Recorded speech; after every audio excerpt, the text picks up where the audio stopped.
ಗಿಪ್ ನೀರು ಬಂತ ಅದೇನಾರಿ? ಇಲ್ಲಪ್ಪ, ದೇವ್ರು ಬೇಕಾದ್ರೆ ಎಲ್ಲೋ ಕಡೆ ಎಷ್ಟ ಕಡೆ ನೋಡಿದ್ದೀನಿ, ದೇವ್ರು ಇದ್ರೆ ಈ ತರ ಆಗೋದು.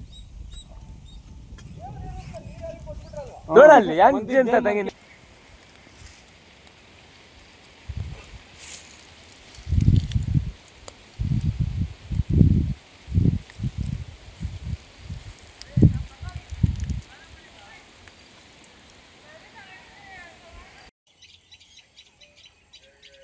ನಮ್ಮ ಹೆಸರು ಮುನಿಸಿದ್ದ ಅಂತ, ಕುರಟ್ಟಿ ಹೊಸೂರು, ಹನೂರು ತಾಲೂಕು, ಚಾಮರಾಜನಗರ ಜಿಲ್ಲೆ. ಏನಪ್ಪ ಅಂತಂದರೆ ಇವತ್ತು ಕಂಡಂಥ ಅದ್ಭುತ ಇದು ವಿಸ್ಮಯ ಅಂತಲೇ ಹೇಳ್ಬೋದು. ಬೇವಿನ ಮರದಲ್ಲಿ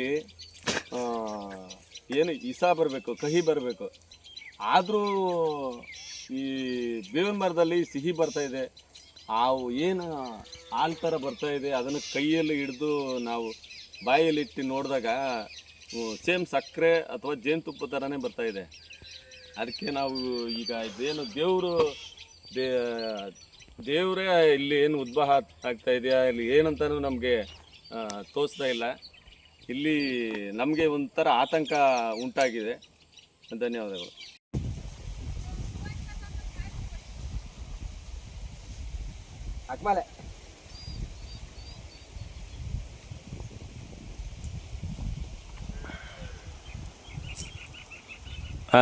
ತಗೊಳಪ್ಪ. ಈಗ ಈ ಬೇವಿನ ಮರದಲ್ಲಿ, ಬೇವಿನ ಮರ ಅಂದರೆ ಅದು ಕಹಿನೇ ಅಲ್ವಾ? ಈ ಬೇವಿನ ಮರದಲ್ಲಿ ಸಿಹಿ ಬರ್ತಾ ಇದೆ ಅಂತಂದ್ರೆ ಇದಕ್ಕೆ ಅರ್ಥ ಎಂತ ಬಿಡಪ್ಪ? ಇದಕ್ಕೆ ಯಾವ್ದು ದೇವ್ರಿಗೆ ಕುಡ್ರವ ಏನಪ್ಪ ಏನೋ. ಹಾಂ, ನಿಮ್ಮ ಏಜ್ಗೆ ಇದು ಯಾವುದು ಇಲ್ಲೂ ನೋಡಲಿಲ್ಲ? ಹಾಂ, ನಮ್ಮ ಏಜಲ್ಲಿ ಯಾವುದು ನೋಡಲಿಲ್ಲ. ಹಾಂ, ಹಾಗಂದ್ರೆ ಇವು ಅಣ್ಣವ್ರ ಏಜ್ ಇದ್ಲು ಯಾವ್ದು ನೋಡ್ಲಿಲ್ಲ. ನೋಡಿದ್ರೆ ಅಣ್ಣ ಇದಕ್ಕೆ ತರ ಎಲ್ಲೂ ನೋಡ್ಲಿಲ್ಲ. ನಮ್ಮ ಅಪ್ಪರೇ ನೋಡ್ಲಿಲ್ಲ.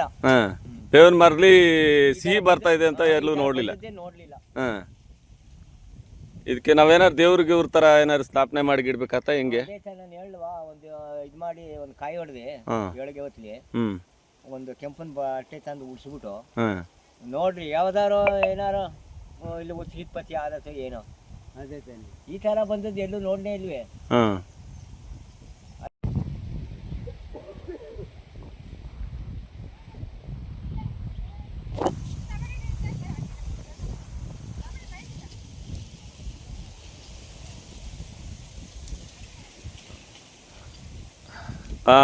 ತಮ್ಮಪ್ಪರೇ, ಈಗ ಈ ಬೇವಿನ ಮರದಲ್ಲಿ ಏನೋ ಒಂದು ಹಾಲು ರೀತಿ ಬರ್ತಾ ಇದೆ.